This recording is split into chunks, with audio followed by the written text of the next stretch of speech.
Hey guys, just thought I'd do an update on the Leopard 1A4 by Tamiya in 1/35th scale. It originally was going to be a standalone build, but I found this base which I might use with it just to enhance the kit a little bit more, because I think, to be honest, on its own it's going to look a little bit boring. But in terms of the build, I have to say it's been a fairly easy build, which is usually up to Tamiya's usual standard, which is basically shake the kit and it comes out and forms itself out the box. And it has been. It's virtually taken me a process around about 3 days to get this to this stage, which is virtually the completion of the kit in itself. We only have a few little issues with it, to be honest with you. I mean, for instance, you've got a movable barrel here, but by the time you actually put the cover on the front here with the mantlet, you can't move it. So I just don't know what the idea behind that really was. And if you've noticed, I don't know about you or me, maybe it's the way the actual tank is sitting, it looks a little sloped down. But then again, I suppose on the real vehicle you would get this, because obviously with the weight of the barrel, etc. The figure, yeah, a little bit there, but it will suffice. It's the same figure I had in the Gepard kit, if you remember. But to be honest with you, I mean, the instruction sheet is quite straightforward with the actual instructions, which is up to usually to me as usual standard.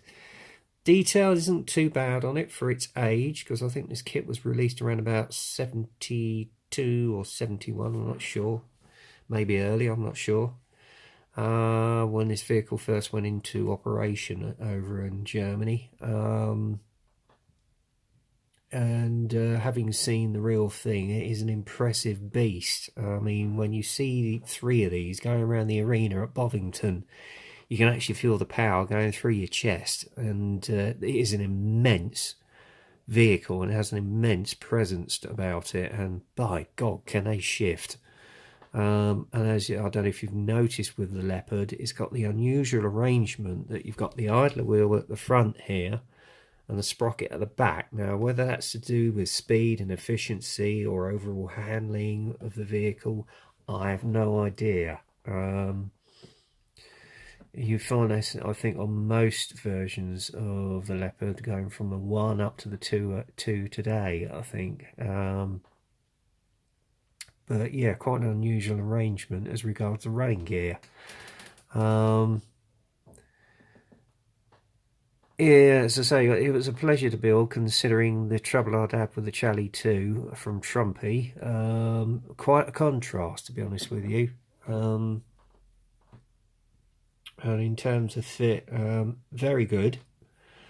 I have to say, considering I only paid about, what, 17 or 18 pound for this, it is good value for money. Because, I mean, okay, you've got brands such as Takom and Meng who've brought out other versions of the Leopard, which are far more highly detailed and more complex in the build.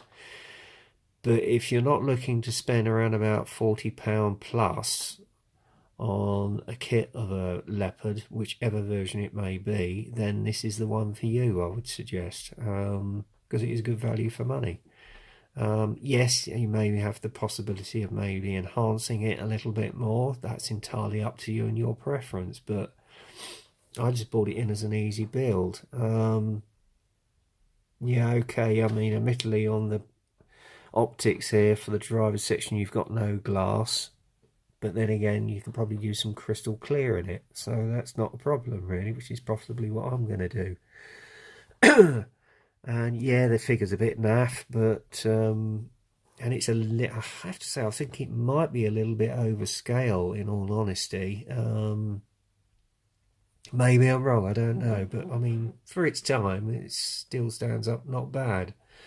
I mean, not all the figures into me are brilliant, and I'll put the figure on this one on a score of about maybe 7 out of 10.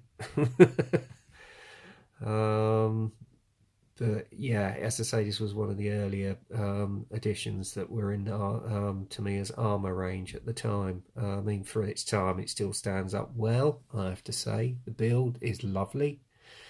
And if you're looking to build maybe your first or second armor kit, then this is the one for you, I would suggest. Yeah, definitely a beginner's or armor kit, I would suggest. But to be honest with you, after the build that I did, lengthy build I did with the Tiger from Dragon, this is a bit of a sort of relief, really. And it was an absolute lot of fun to do. Yeah, I know some models would say, yeah, that might be the case, but then again, you know, I don't want a kit that's basically going to come out and shake and bake itself, and that's it. But now and again, you do need a sort of a light build, and I would suggest this is it.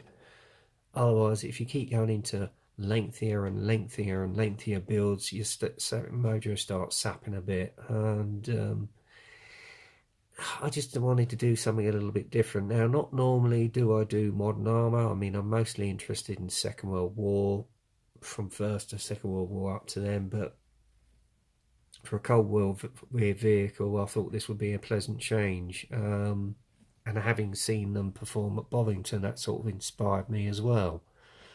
The only thing I did slightly get wrong was the travel lock on the back here, because unfortunately I put it round the wrong way round. Oops.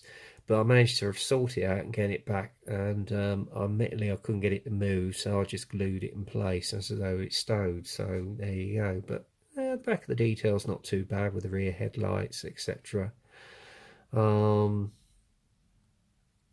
Admittedly, it needed a little bit of filling here and there, just at the top of the actual exhaust stacks here.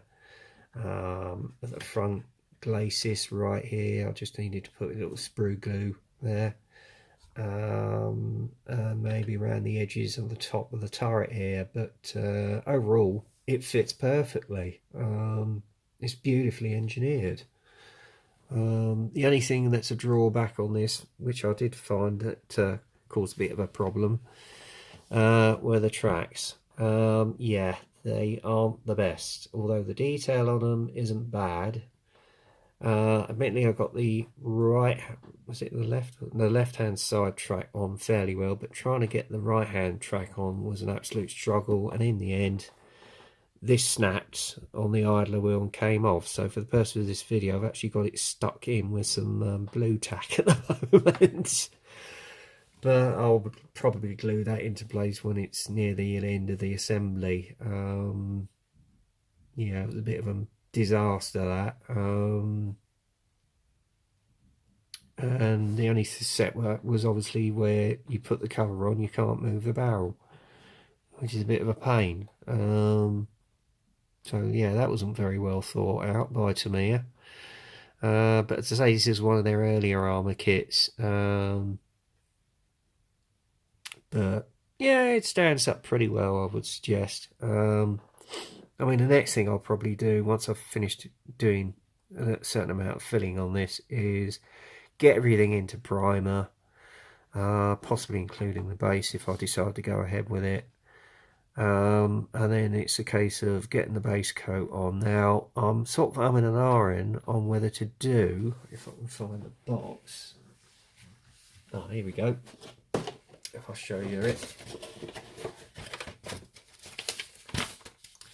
You've got basically, I think, 3 colour call outs on this. 2 in the overall olive drab, which was the early skins for the German army. And then obviously I'm looking at possibly doing this one, which is the camo version, which is the base colour of overall olive drab with light earth camo. Now, I think that would make an interesting subject, actually.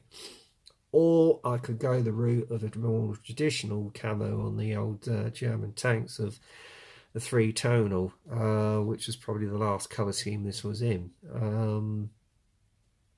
I haven't made my mind up yet, but looking at the illustration, it does look rather impressive, and it really gives you an impression of the overall size of this beast. So yeah, I might go for that. I don't know.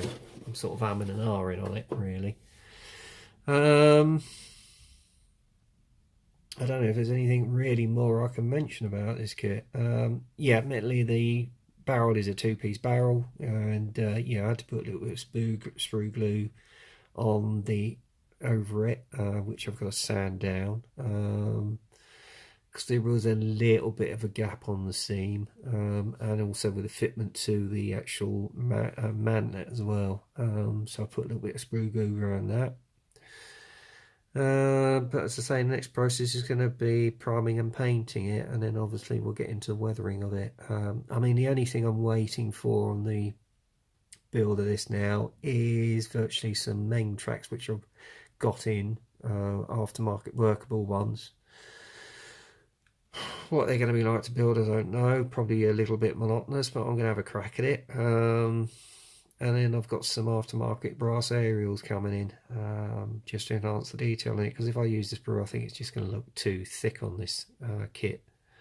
So there you go. So I think I've virtually covered everything in this build. So the next time you'll probably see this, it'll be in its base coat and possibly camo scheme. We shall see.